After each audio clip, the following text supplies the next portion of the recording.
Hey everybody, Alan Weber from the Mayor's Office with another chapter from my favorite book, Winnie the Pooh.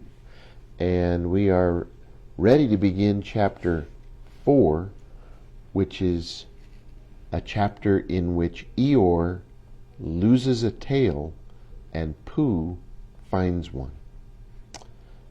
The old gray donkey Eeyore stood by himself in a thistly corner of the forest, his front feet well apart, his head on one side, and thought about things.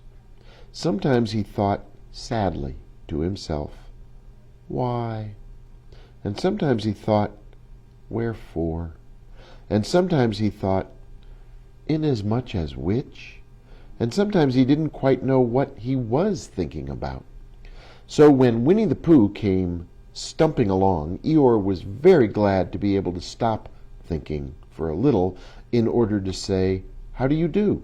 in a gloomy manner to him. "And how are you?" said Winnie the Pooh.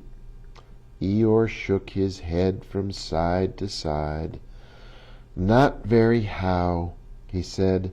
"I don't seem to have felt at all how for a long time." "Dear, dear," said Pooh, "I'm sorry about that. Let's have a look at you." So Eeyore stood there gazing sadly at the ground, and Winnie the Pooh walked all round him once. "Why, what's happened to your tail?" he said in surprise. "What has happened to it?" said Eeyore. "It isn't there." "Are you sure?" "Well, either a tail is there or it isn't there. You can't make a mistake about it, and yours isn't there." "Then what is?" "Nothing."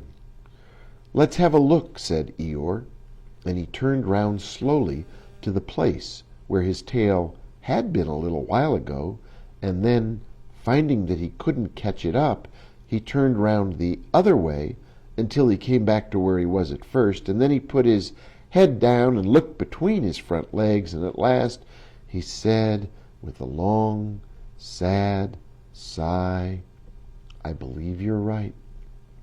"Of course I'm right," said Pooh. "That accounts for a good deal," said Eeyore gloomily. "It explains everything. No wonder." "You must have left it somewhere," said Winnie the Pooh. "Someone must have taken it," said Eeyore.